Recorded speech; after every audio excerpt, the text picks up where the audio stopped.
Hello, and welcome to my channel. I'm going to read the next section of Napoleon and Josephina. Really excited to, and this is chapter 2. I think this part, I don't remember what part it is. Hold on, let me look. This is Josephina before Napoleon. So, chapter 2. Maria Josephina Rose was the name that would be written in, and it was Maria Rosa Josephina Rose who disembarked at Brest in the company of her father and her mulatto maid, Eurysthenes, on October 12th, 1779. There, on October 27th, her fiancé came to greet and to inspect her. The marriage contract, according to the negotiations, had been subject to ratification by mutual approval of the parties concerned. We are not expected to go through the marriage, as if we find each other's repulsive. Alexandre de Beauharnais had inquired of his father earlier. Now, however, in a letter to the Marquess on October 28th from Greece, he signed his signaled approval, if not unqualified enthusiasm. Mademoiselle de la Padres may perhaps strike you as less pretty than might have been anticipated, Alexandra wrote. I can assure you that her delightful manner and the sweetness of her nature exceed our fondest expectations.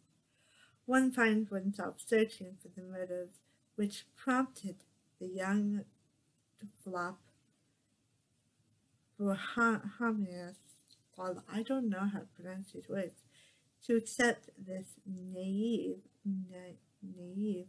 uneducated little Croyle as a bride, shy and awkward in her luxurious island finery, with no dowry, no line of prestige, no social or physical distinction to recommend her to a connoisseur of female flesh, a social and intellectual snob such as Alexandra.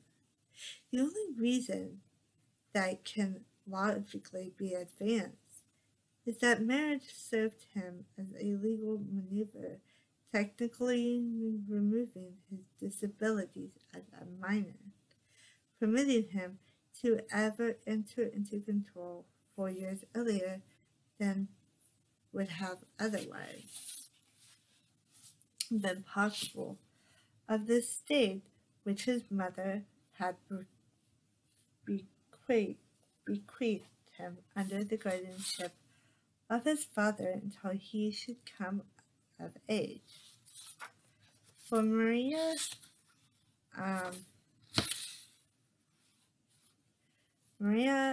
Josephina Rose, on the other hand, it may well have been a cast of love at first sight of the handsome, dashing young Viscount. Women far more mature and sophisticated than his 16-year-old colonel were to be courted among his conquests, and Alexandra was a man who counted his conquest out loud and by name, just as he ticked off the list of his bastards and gloated over his campaigns of seduction to any fellow officer of his infantry regiment who cared to listen. One who did not was Louis Armand de Brulel, who complained in his memoirs that Captain de Barnabas' philosophy of love, so cynical and profane, had warped his own. It is not beyond the realm of possibility that Alexandria served another comrade at arms, Clothos de Locos, as a model for the character of Valmont, the ruthless, loveless experimenter in love of Leslie's dangerous. It was nonetheless, in his flashy white and silver infantry uniform, one of the most attractive gentlemen of his time. He also had the reputation of being the best dancer in France, the title which had won him the privilege of dancing in the Queen's quadrilaterals, which his title of Viscount was insignificantly authenticated, and the Bourgeois patients of nobility were insignificantly ancient. To secure him the privilege of riding to the hunt with the king. This last, according to his friend Royal, was a torment to his vanity, a humiliation responsible to a great extent for his repudiation of the royalist cause in favor of the Republican at the outbreak of the Revolution in 1789. With this elegant, cultivated, fastidious, pretentious, narcissistic, egotistical young rake, Marie Josephine Rose went blithely, unquestioningly, gracefully into marriage on December 13th, 1779. Her girlish illusions were as short-lived as the honeymoon. By April, Alexandre was off on a house party with his illustrious La Ranfounicon cousins, leaving his crestfallen bride to console herself as best as she could with her resounding new title of Viscountess, her jewel case of Bornhardt heirlooms, and her position in the family's Paris townhouse. Do not poison the pleasure I take in your letters. 5 reproaches were his reply to her plaintive messages. I yearn for nothing as much as a peaceful household and domestic bliss. I am thrilled by your expression of a desire to improve yourself, to join a cultivated mind to your natural modesty will make an accomplished lady of you. If I could kiss you as I wish, your plump little cheeks would glow and show it. He was a hypocrite when he spoke of his yearning for domestic bliss. It was the very last thing to appeal to a man who made a career of amorous diligence. Still, this first letter of his is a blueprint of his dissatisfaction and disappointment regarding his wife, those which doomed their marriage to failure. Her wide-eyed admiration and her disposition to please and to adore were not enough. Shy, virginal qualities were less calculated to tailor the senses of an 18-year-old Rue than the practiced blandness of a 30-year-old matrons upon which his explosive gallery had been concentrated. Fortunately for him, he could close the boudoir door upon his bride and set off alone for the chateau of La Rouge Guérin. Certainly he would not paradise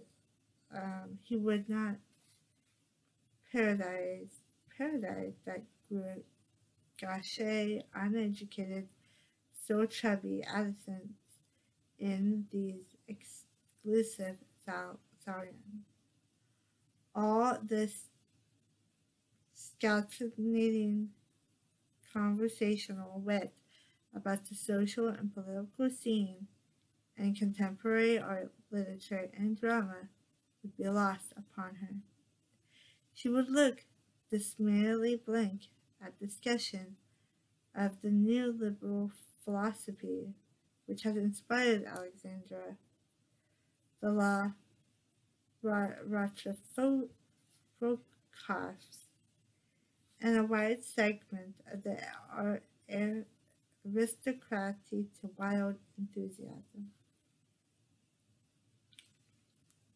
Her father's letters should have given Alexandra fair warning of Maria Josephina Rue's sexual, social, and cultural impending. Although so well developed as to be taken for 18, she had become nubile only within the past 5 or 6 months. He had reported from Martiniquez in the year preceding the marriage. Her voice is sweet. She plucks prettily at the guitar, and showing a general aptitude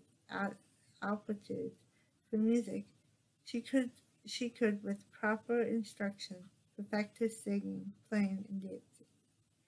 It is only regrettable that she did not have the advantages of a French education.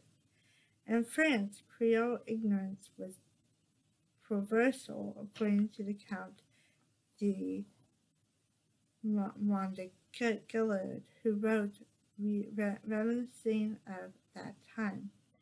We were all acquired with great ladies of that origin, who, while maintaining a place in the highest society, scarcely knows how to read, much less to write. It is a standing joke, although, to no surprise, so prevalent was the anomaly. Paris might laugh at other Creoles, but not at Madame de Bonaparte's if Alexandra could prevent it. I promptly proposed to confiscate for the sad neglect of the first 15 years of her life by devising a plan for her education. He explained by letter to his former tutor, Petrolico, a student herself, the Collège de Pleasant in the University of Heidelberg.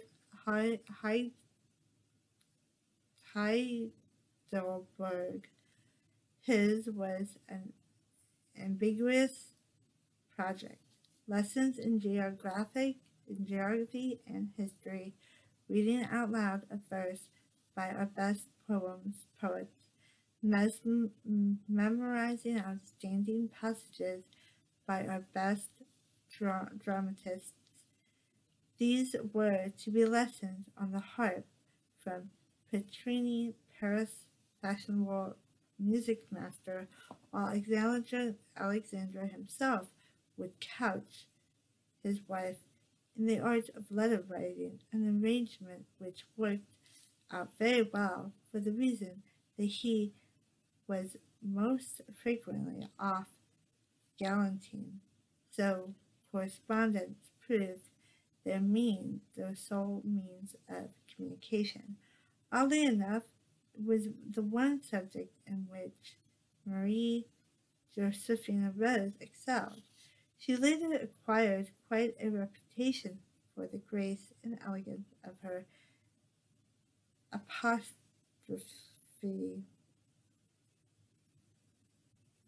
stolitary, my bad, style. Even then, in the beginning, Alexandra conceded that she had made considerable progress and needed no longer blush for her composition, no matter to whom she addressed. She was less successful in winning his praise in her accomplishments in other subjects of the curriculum, and garrisoned with his regiment for the rest of the first year of their marriage. Alexandra returned to Paris and to Marie Josephine Rose only a few weeks in the winter of 1780 to 1781, the period during which their first child was conceived. To a lovely 9 months of pregnancy, he abandoned her again, rejoining his regiment, and as he himself said, resuming his bachelor life. He said it to his tutor, Petricole,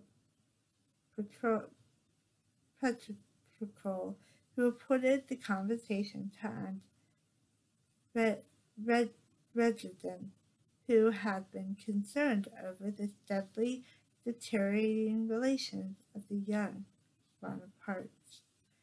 I thought at first that I could live happily with her, that a young husband had confessed it, and pursue my plan for her education, until I finally recognized an indifference and unwillingness to improve herself which convinced me that I was wasting my time. It was then that I reached the decision to abandon the education of my wife to anyone who cared to take it over, and so instead of spending my time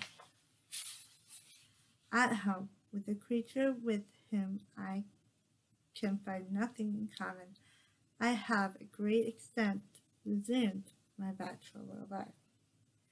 So of course he's going out more, going to social things. That's kind of wrong. I mean, he's married, but yeah. Alexandra showed no more patience or understanding as a preceptor than as a husband.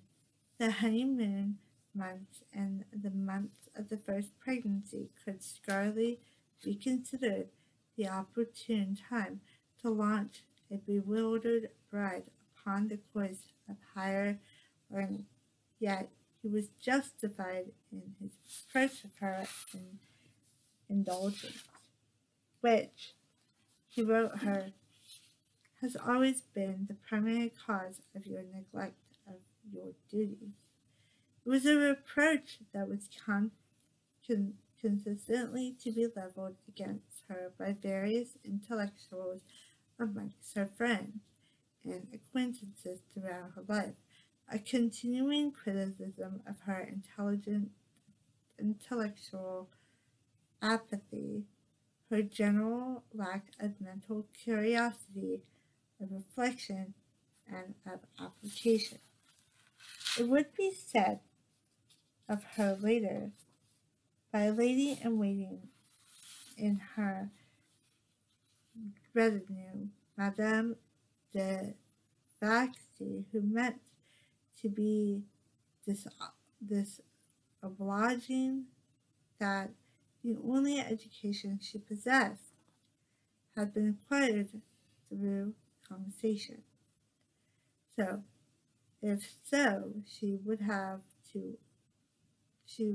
to have opportunity to listen to the best conversationalists of her age, scientists, philosophers, artists, servants, literary diplomats, and she showed cleverness enough to adopt and quote their opinions, where lack of study and reflectiveness had kept her from forming any of her own. To have said little on a subject she did not understand must surely be interpreted as a sign of native intelligence, no matter how this comment was intended by her friend L'Oreal Promenade, Judith, or Junot, Duchess de Braise, and even a blue-stocking Madame de Regiment, and a prior technological brilliant Talleyrand was forced to concede that Josephina's prestigious memory and quick learning compensated to a great extent for her diligences in those subjects, which directly interested her fraternity, art, and protocol. She would eventually make herself into just such an accomplished lady, as Alexandra set her as a goal, the brightest ornament of director of Consular of Empire Society, First Lady of Paris, of France, of Europe. It is conceivable that she found one of a few causes for regret at her husband's untimely death in the fact that it prevented him from living long enough to see her do it. Yet it is not inconsistent to claim that in so doing, she modeled herself directly upon the belles of 18th century court and capital, who had invoked her husband's admiration, and for whom he had rejected, neglected, and abandoned her. That's so awful. Alexandra's rejection of her as a woman proved at once the most traumatic experience and the strongest motivating influences of her life. My wife has become jealous, he further confided to his tutor, and he has acquired all the qualities of that fatal passion.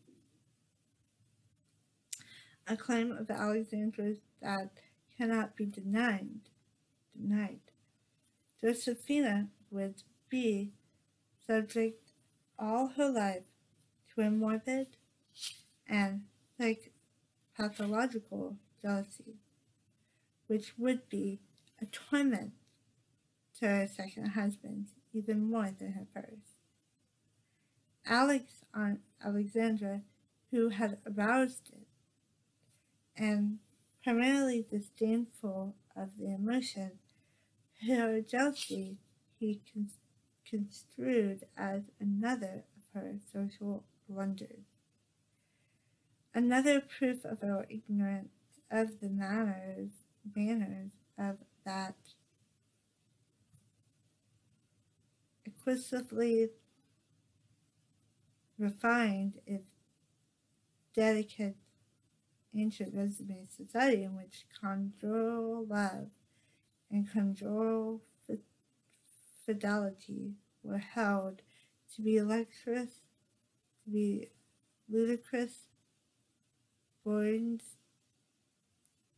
bourgeois concepts. For a harmonious put the one of his rare appearances at Paris on September 3rd, 1781, the birthday of their son, Eugene, and to the gratitude of his wife, kept her faithful company until the moment of her arising out of childbed. As the lawyers were to phrase it a few years later, by November he was off again to Italy on a pleasure jaunt, not returning to Paris. Sorry, that was gross. Not returning to Paris until July of 1782. Once again, he was welcomed with open arms by his wife, received by her with expressions of the greatest joy. He seemed enchanted at their reunion. He was so enchanted, evidently, as to be beguiled a second child, whose birth it was impossible to him to honor with his presence, as he had that of the first, the month of April, 1783, was to find him halfway around the world.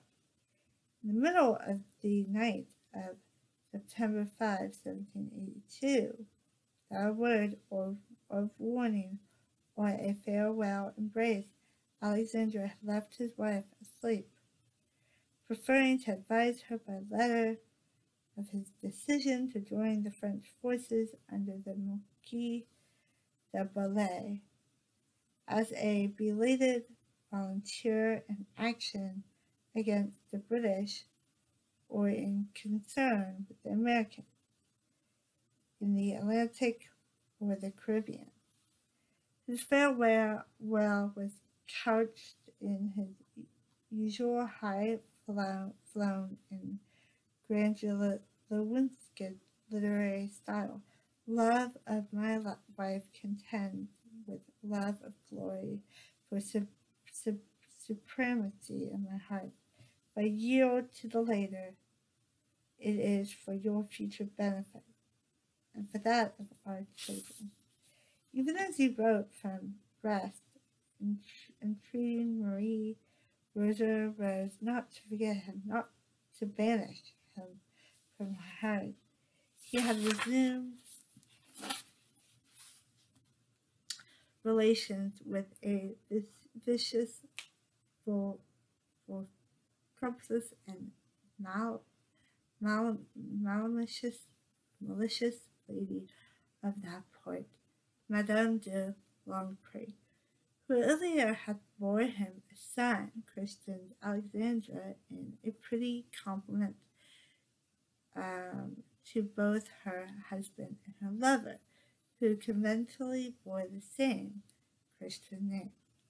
Recently and conveniently widowed, conveniently combining pleasures with business on a trip to Martinique, Madame de Longpre boarded ship in time to sail with Alexandra de Bonaparte for the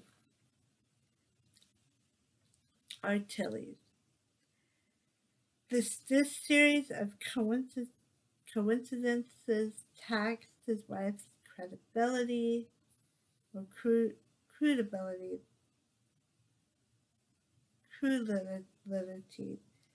in the last month of her pregnancy, reading reports from family and friends in the Port Royal, where her husband was openly flaunting Madame de Longpre as his mistress. Marie Josephine Rose broke off her correspondence with him. He had the effrontery to be netted at her and at hearing from the others of the arrival of their daughter. News of Hortense's birth on April 10th, 1783 reached Martinique by June, and Madame de Longpre was ready with the computation of the pregnancy had fallen 12 days short of the prescribed 9 months. When she publicly suggested the child therefore could not be Alexandra's own, on the highly original theory that the term of gestation may be prolonged but not foreshortened, the otherwise worldly wise and sophisticated gentleman swallowed the bait, reacted as violently as any despised bourgeois husband might have done. He set out to avenge the fancied affront to his honor by seeking to establish that Marie Josephina Rose must have been depraved in earliest girlhood before she had ever come to Paris or to him. To do so, he made research in slander, magnifying gossip, provoking calumny, and restored to the outright bribery of 3 trashers, plantation slaves, in an attempt to induce them to traitor his wife's reputation. Maximin, the only slave who did so, was later put on the chain. Marie Josephina Rose's mother wrote diligently, but by then the damage had been done. Madame de Longpre, who had cast aspersions on Marie Josephina Rose's fidelity, shortly fused Alexandra with proof against her own. She transferred her affection to a higher-ranking officer with whom she embarked for the continent. Alexandra's mistress on the high seas with her new lover was invulnerable to her old lover's wrath. But Alexandra's wife could not be made to pay twice over for the double blow to his highly developed masculine ego in an ultimate gesture of perversity and cruelty. His letter of vicious denunciation of his wife was carried back to Paris and delivered to her by courtesy of his ex-mistress. And the ex-mistress does have a little quotation here. And it says, incredible as it may seem, the imperial records for the year 1807 show the grant of a peasant at the express instant of the Empress Josephina to Madame de Longpre, widowed for a 6th time, and financial strapped and bold enough to apply for assistance to a former rival, the victim of her machination. So, interesting so far. If you like what you see, comment down below, hit the thumbs up button to make more videos, and that is all I have for today. See you later in the next video. Bye!